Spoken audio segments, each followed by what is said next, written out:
It was Friday, and I left the hangar early. The guys had errands to run, and then they would probably leave since I wasn't there. I was looking forward to an evening with my beautiful wife, Zoe. We had known each other for almost 6 years and had been married for 3.5. We were both 29. Intimacy had been a little slow to develop, and for the last month or so, she had seemed a little distracted. So I did the best I could. A bottle or two of decent wine, a couple of ribeye steaks from the butcher shop, roses from a florist rather than the supermarket. I planned to light candles and hopefully find out what was wrong with her, show her my love for her, and hopefully go to bed early. I got home long before she did. I made sure the house was clean, fresh sheets on the bed and candles in the bedroom. I set the table in the kitchen, got the best cutlery and napkins. I opened a bottle of wine to give it some fresh air. I put roses on the table by the front door so she can see and smell them when she comes in. She loves the smell of roses. I cooked the potatoes for my signature potato scallops in the oven. Lightly spray the potato slices with olive oil, salt, pepper, and add a little rosemary. I used mustard powder to sprinkle very gently over the steaks. Everything was ready for her to show up. I was very pleased with what I had accomplished. All I had to do was wait for the love of my life to show up, and I would conquer her head to toe and show her how much I loved her. Hopefully it would last all weekend. I heard the front door open as I laid the potato slices out on the baking tray. The oven was heating up.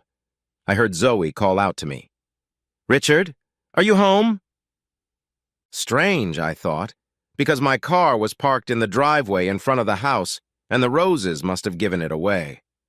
I was just finishing sprinkling the scallops with rosemary when I heard her say, "Okay, we got here first. We can sit on the couch when he comes in. It will look better if we sit and he stands. He won't be scared when we tell him." "Tell me what?" I asked, as I walked into the living room where I was greeted by a shocked Zoe and some other man. At a glance, I realized who the man was. Zoe had been talking about him for the past 2 months. He was the new deputy head of human resources, just over 180 centimeters tall, trim, blonde, handsome, and arrogant. I must have gotten a confused look on my face. He wasn't serious and just extended his hand. "Hi, Dick. I'm Gerald." In a daze, I took his hand. He had a firm grip, a very firm grip. He stopped just before he crushed my hand. "Asshole." I just stood there. He smiled at me. Zoe spoke. "Richard, there's something we have to tell you. Will he be extra for dinner? I could defrost an extra steak and Gerald would eat it." She continued. "I'll spend the weekend with Gerald. It'll just be one weekend. I didn't see that coming." "What?" "No." Gerald stepped forward. "It's going to be so good for you. I'll teach her things you can only dream of. You'll be so much better off with her. It'll only last one weekend and she'll never do it again." "No. Never." I was starting to come to my senses. "If she does that, I'll divorce her." And Gerald walked right up to me, looked down on me, and said in a threatening voice, "No, you won't do that. You won't be able to stop me." Continuing in the same threatening tone, he said, "No, I can't stop you, but I promise you will have trouble walking the very day you file for divorce in court. From that day forward, your life will be full of pain. The choice is yours." He stood next to Zoe and smiled at me, continuing to speak in a normal voice. "She will spend the weekend with me, and I will teach her many things. She will come back to you, and I will never sleep with her again. She will stay faithful to you after this weekend." He looked at Zoe. "You will, won't you, baby?" "What the hell, calling her babe?" I was stunned and had no idea what to do. "You two have already slept together?" I accused them. I figured it was because he was calling her babe. "No, we hadn't hooked up. That would be cheating," Zoe exclaimed. "And it's not? I need a drink." "I'll get you a beer," Zoe offered. I growled at her. "I think I can at least do that myself." Gerald put his hand on her shoulder. "Leave him alone for a minute, babe. He's going to need time to figure this out. We've been talking about this for weeks, and we just dumped it on him in a matter of minutes. He needs time to realize it's inevitable. He'll go along with it. They always do. Apparently, he's done it before." I rushed into the kitchen. I got the feeling that Zoe wanted to follow me, but he held her back. It was probably a good idea on his part at that point, and why the fuck was he calling her baby? That pissed me the hell off. That asshole. When I got to the kitchen, I saw an open bottle of wine. I poured a glass and took a big gulp. No, wine was not the right drink for such an occasion. I rushed into the garage where my beer cooler stood. I nearly ripped the door off its hinges as I opened it and grabbed a bottle of crafty old hen. I slammed the refrigerator door shut. What a pair of fucking assholes, I thought to myself. I looked around for the bottle opener. I couldn't find one. It should have been in the kitchen. Shit. I didn't want to go back into the house until I got my thoughts in order. I used the alternative methods we used in the army. I put the edge of the cork on a sharp splinter of the workbench and hit it hard on top. It worked then and it works now. The cork flew off into the corner. I didn't pay any attention to it. I'm sure a lot of Land Rovers have big chunks of metal sticking out of the trunk. How am I supposed to deal with that? I slowly calmed down and pondered for a few minutes, and then I had a plan. I walked to the other end of the garage, opened a cabinet, took what I needed, and stuffed it into the back pocket of my pants. I took a big gulp and finished the beer, then took another and went back into the kitchen. This time I opened the beer properly with a bottle opener and prepared some more. I carefully stuck the largest knife from the knife set into the back of my pants along with another object. It was for show. I wasn't going to go to jail. I was confident in my plan. Yeah, that was it. I took a deep breath and walked back into the living room. The cheating assholes were sitting on my couch, holding hands. I looked over at them. They let go of each other's hands and moved away slightly. Okay, the power level had shifted slightly in my direction. It looked like they were waiting for me. I pulled out my phone and tossed it on the coffee table. It was pretty obvious that it was in recording mode. He stood up, saw that I was angry, and spread his hands apart. Listen, buddy, it's only going to be for one weekend. That annoyed me too. An asshole like him would never be a buddy. He looked at my phone. I think you're recording this. That's fine, but you know what happens if it gets on social media. The pain you'll feel won't be the same as if you had both legs broken. Do you understand? I want to record this for my defense and, oddly enough, for yours and hers, I told him.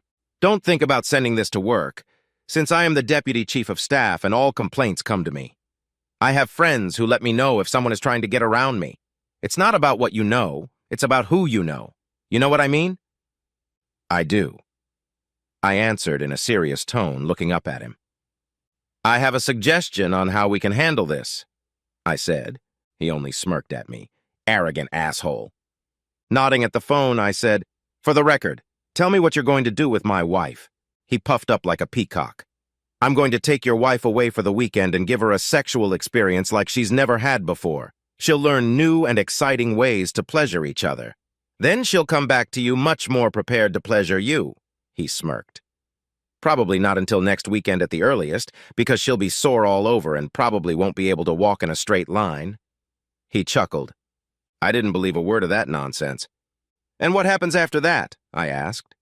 She comes home to you having had the best sexual experience of her life, but she promised me that she will remain faithful to you every day as long as she breathes.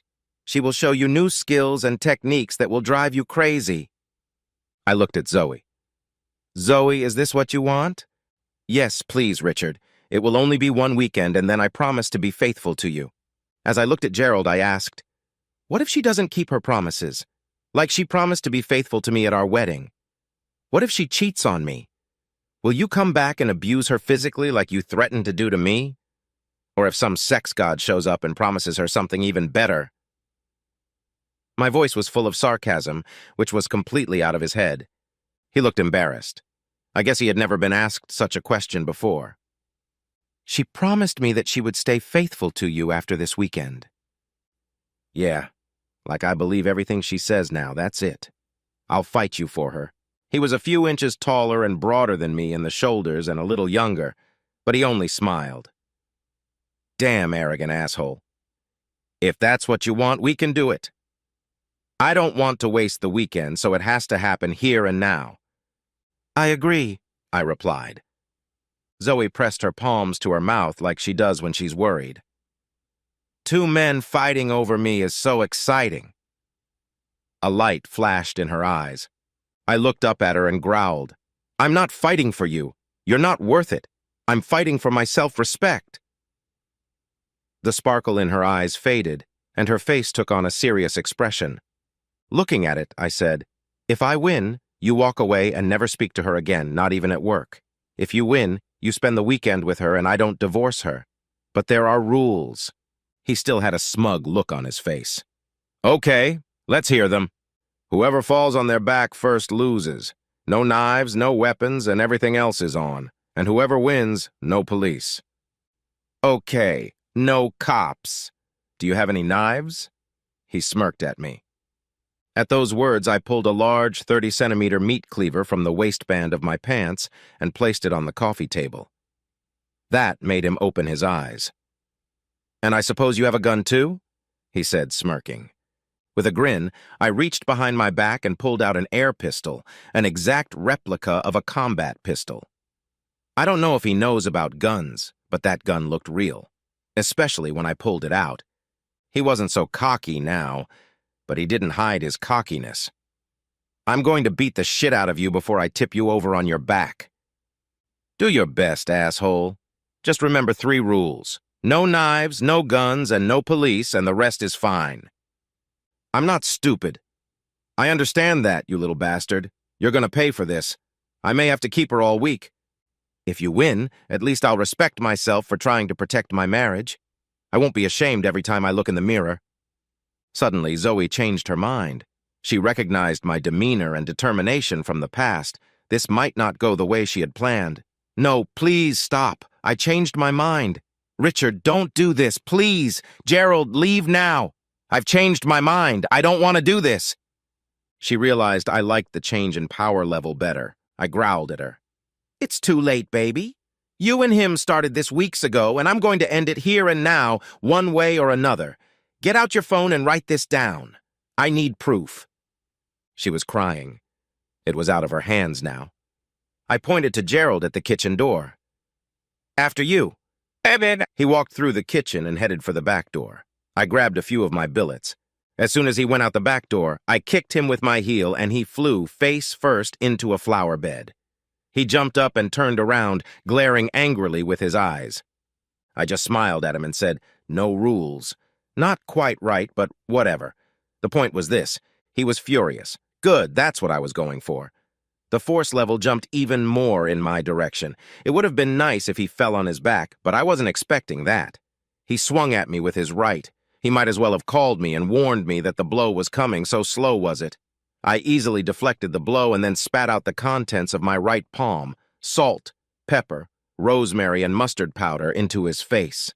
He covered his face with his hands and started screaming. I tried to push him down to land on his back, but he managed to take a step back. He lowered his arm and looked up at me through his tears. He had snot running down his nose. I just walked over and punched him in the stomach as hard as I could. He bent over, but he didn't fall. Now he had one hand on his stomach and the other on his face. I kicked him in the balls with my knee as hard as I could. He fell to his knees and began to vomit. He didn't have enough arms to hold on to anything that hurt. I tried to roll him over onto his back, but he resisted. Then I slapped him hard across the face. He wobbled on his knees, but still didn't fall on his back. My right fist hit his nose, and blood rushed in all directions. Damn, that must have hurt. They didn't show that on TV. I slapped him across the face with an open palm. His head snapped back, so I hit him with the back of my hand. It was a stupid move, and my hand hurt like hell. I leaned over to him and said quietly, "You can stop this from happening. All you have to do is lie on your back." I raised my hand again. His knees buckled and he fell to his side, then rolled onto his back. His strength level was at an all-time high. I looked at Zoe. Tears were streaming down her cheeks. I didn't know what she was crying about. I grabbed Gerald by the hair and jerked him to his feet. I wasn't being gentle. I opened the wicket gate to our garden and told him, "Remember, you will never speak to her again, you weakling. And if I get a visit from the police, a beating will seem mild in comparison." I put him outside the gate and closed it behind him. The smell's gone, too. He'd obviously shat himself. Zoe was still there, recording. "Send me a copy of this video on my phone." I walked past her into the kitchen and walked over to the sink and washed my hands. At least Gerald would smell nice with the rosemary I'd put in when cooking. I went upstairs and Zoe followed me. I grabbed my suitcase from the spare bedroom. I started pulling her underwear out of the drawer and putting it in the suitcase. What are you doing? You win and I'm yours. I looked at her as I continued to stow her clothes in the suitcase. We agreed that I wouldn't divorce you if I lost. As you just said, I won, so I can divorce you and Will. I suggest you go to your parents. I carried the suitcase down the stairs, opened the front door and threw it out. I picked up the phone and dialed her mother's number. Hi, Richard. This is a nice surprise. What can I do for you? Mary, would you be so kind as to come and get your daughter? I'm divorcing her. With those words, I hung up the phone. I sent her an audio tape of Gerald bragging about how he was going to screw her daughter all weekend. And she said that's exactly what she wanted. Then I turned off my phone. I took Zoe's hand and led her out the door, closing and locking it behind her. I paid no attention to the knocking, and after a while it stopped. I expected a visit from the police. They never came. Perhaps Gerald was too ashamed to admit that he had been beaten by a smaller man. It doesn't matter. I spent Saturday sorting through everything that belonged to Zoe and tallied up some sums. When my grandparents died, the house passed to my sister and me. I took out a small mortgage to pay for her half. I am sure I will have to reimburse Zoe for the amount she paid for the mortgage. I edited video and audio clips and sent them to every email address I could find at Zoe's workplace.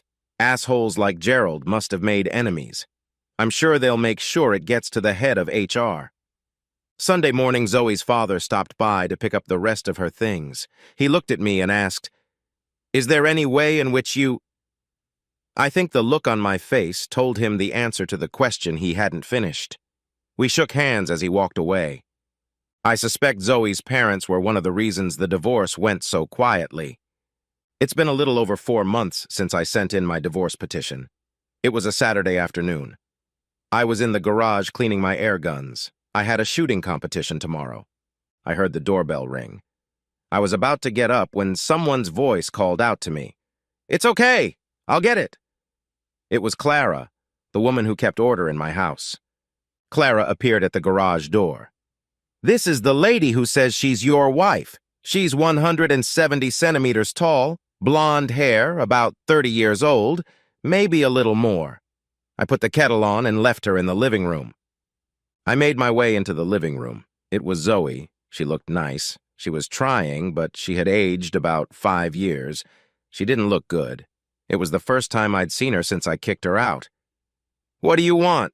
I'm paying you what we agreed on for the house." She looked at me. "Richard, I'm so sorry. I made a terrible mistake. He convinced me, and he promised me everything would be fine. He told me that if you loved me, you would let me do this. He seemed so convincing. He asked one of the girls to tell me how she did it." "And this other girl, is she still married?" I knew the answer to that question. She wasn't sure. I don't work there anymore. After everyone got the video and audio, I was so embarrassed. No one wanted to talk to me. I had to leave. I have to ask, are you still seeing Gerald? No, I wasn't going to. He honored his deal and never spoke to me, but he wasn't there long. He didn't show up for work for a few days, and by then things had fallen apart and he'd been escorted out of the building. Rumor has it that another husband beat him up. It wasn't me. When I dragged him to the back gate, I warned him. The police didn't come to me, but I kept looking over my shoulder and stayed away from dark places. That's what he should do. He's not an honorable man. Decent men don't have other men's wives. Please, Richard, can we try again? I would never do something so stupid. Please, I do love you, and it was for your own good. But I'm sorry, honey. It was a mistake, and I shouldn't have done it, she pleaded with me. At that moment, Clara entered, carrying a tray with cups, saucers, teapot, milkman, and cookies. Placing the tray on the coffee table, she said, "You might want to let it infuse for a while." She disappeared back into the kitchen. Zoe followed her with a glance. "Or have you already found a replacement for me?" "This is Clara. She cleans my place once a week. She's the cleaner at our hangar. I work so much I don't have time for this. I had to take out an extra mortgage to pay you." "So is there a chance, please, Richard?" I poured myself a cup of tea and took a sip. It was weak, and I should have waited, as Clara had advised. "It's been almost 4 months, and I haven't heard a word from you. You're not contesting the divorce, so why now?" She lowered her eyes to her lap in embarrassment. I know I made a terrible mistake. I wanted to give you time. I wanted you to miss me. And I had to be brave. Yeah. Mom said if you loved me, you could give me another chance. Dad said I was wasting my time, but I had to try. Richard, please. I sipped my tea again. Clara walked in with a tray full of cleaning products and headed up the stairs. I'm just going to clean up upstairs. There's nothing in your bedroom that I shouldn't see, is there? She chuckled softly. I hope you've put away all your bondage gear. And with those words, she ran up the stairs without waiting for an answer. I looked at Zoe. This is her little joke. You know we've never allowed ourselves anything like this. Maybe we should have, but you've never wanted to explore anything out of the ordinary, except with this jerk. Even the doggy-style pose was a step too far for you. Zoe looked at me. I didn't answer her question. I was still angry with her, but I kept my cool. What did you think?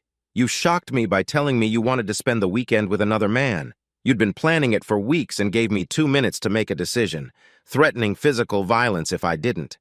You came to love the idea of 2 men fighting over you, hoping your lover would win and you could have your weekend of mind-blowing sex, come back, and everything would be back to normal. But that would be the new normal for me, and you think I'd never be as good as your lover? Yes, I was excited when 2 men were about to fight over me, but then I saw you pull out a knife and your air pistol. At that moment, I realized I had made a mistake, and Gerald would never win. I didn't want you to go to jail because I put you in that position. I'm so sorry. Zoe, I loved you with all my heart. You killed that love when you told me you wanted to spend the weekend with him. The last few weeks you've been depressed, a little quiet, and I thought something was wrong. I tried to cheer you up. Now I know why. You were planning on sleeping with that asshole. I had a birthday dinner planned, and I had flowers. I was there for you, but you listened to that asshole. You wouldn't come up and talk to me. You threatened to beat me up, and you made it a fait accompli. How could you do that to someone you said you loved? I will never be able to trust you again. In fact, it hurts me to be around you. She hasn't touched her tea. I think it's time for you to leave, I told her. She got up and headed for the front door. I opened it for her. She looked at me and said, I love you. I'm sorry, but I understand. I threw her another phrase. You remember that girl who told you about Gerald? Yeah, Karen Prescott. Soon to be Karen Jones. Her husband's making her take back her maiden name. She turned and walked away crying. I didn't bother to see where she went. I wondered how Clara was doing upstairs. I walked up the stairs and saw that my bedroom door was open. I walked over to it, unbuttoned my shirt and threw it on the floor. Clara would reprimand me for it later, but I didn't care. I walked into my bedroom and saw Clara lying on my bed, blanket pulled back, wearing black stockings and smiling. I couldn't find your bondage gear. That's because I don't have any. Too bad, I'd love to try it. By this time, I was in just my underwear. I went into the bathroom and took the belt off my robe, and when I got back to the bedroom, I said to Clara, I think this will do. Let's try it. Almost an hour later, Clara was lying on my shoulder. One of her black-stockinged legs was thrown over mine. Raising her eyes to me, she said, I really should be grateful to Zoe, but I can't find it in my heart to thank her for the pain she caused you.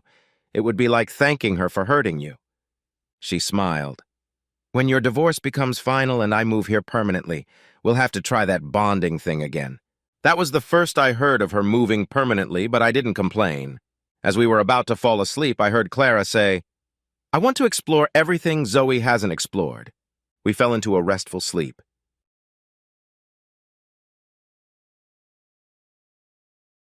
Mary Bartlett wipes her eyes and takes a deep breath. It's been a rough hour. I try to leave her with some comforting words. You know, Mary, some people just aren't cut out for marriage. They make vows, they say the words, but it just isn't there in their hearts. She nods and tries to smile. How about you take some friendly advice from an old man who's been around the block a few times already?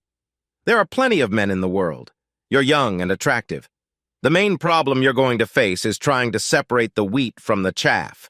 You want to take your time, find yourself anew, and then let a good man find out what a wonderful person you really are. She smiles and gets up to leave. Can I give you a hug? Now I had to smile. Yes, but my wife has a strict 1-hug limit. She smiles even wider, and I get a wonderful hug from a woman who is just beginning to heal.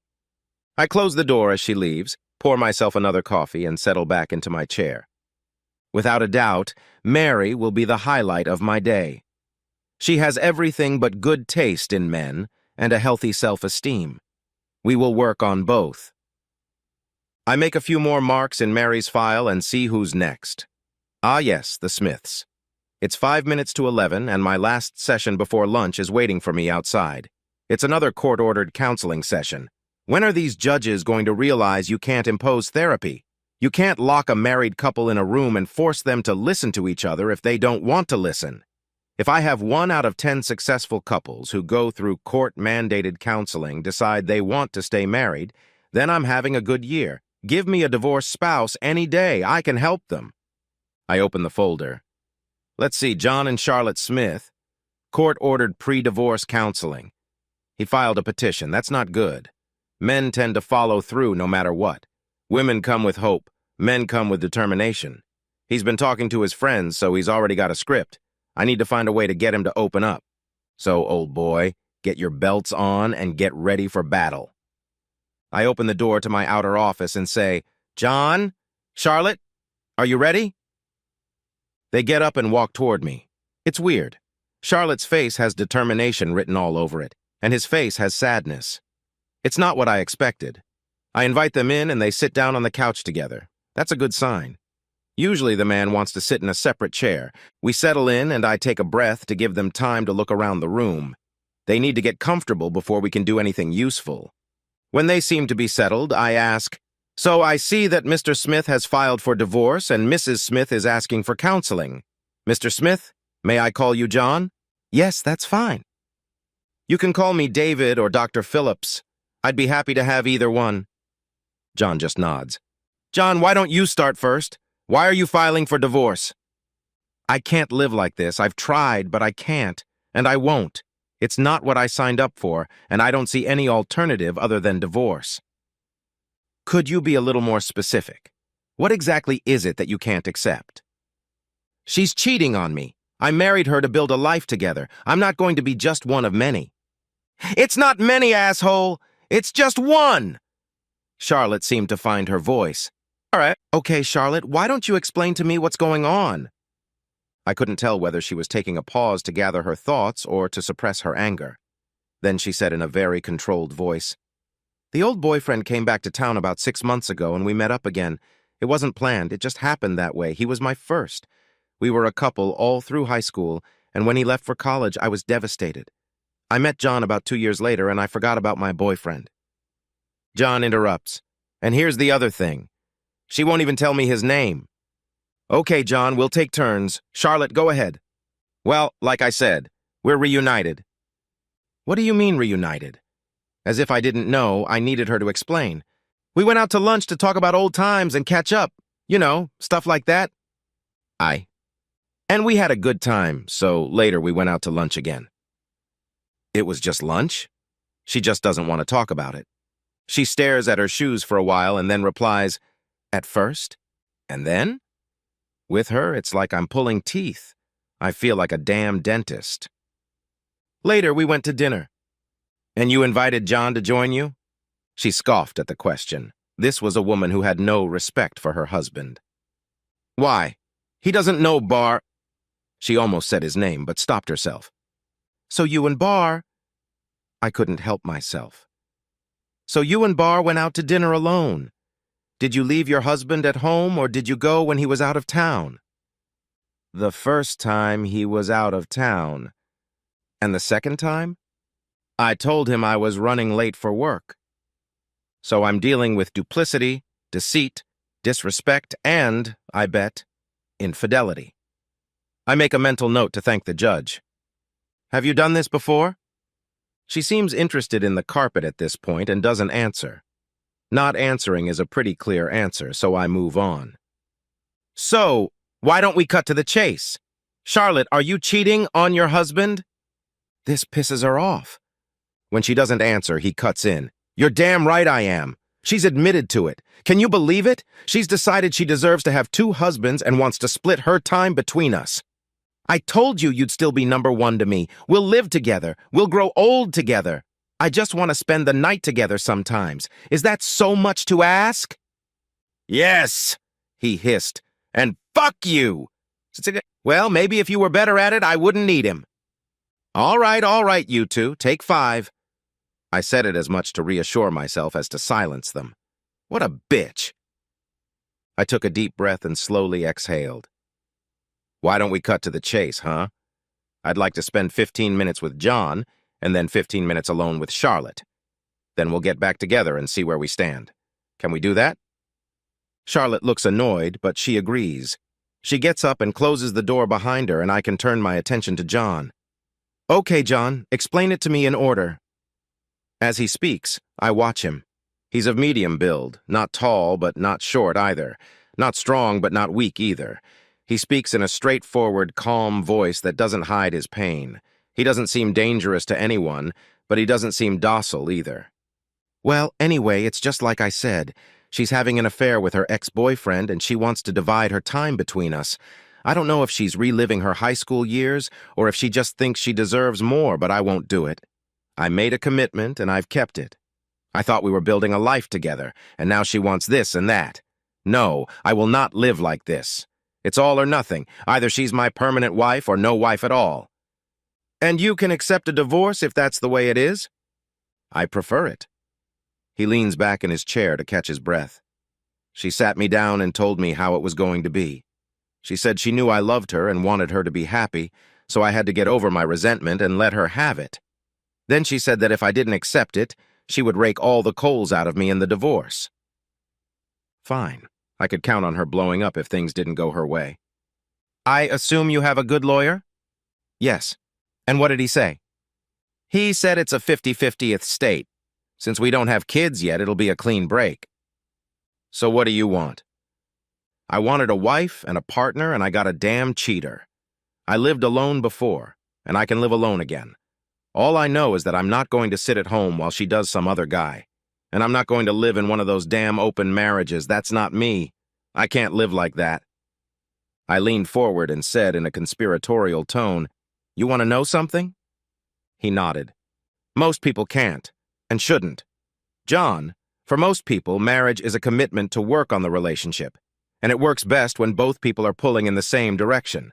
It's not a contract for unlimited sex. It's a promise to take care of each other.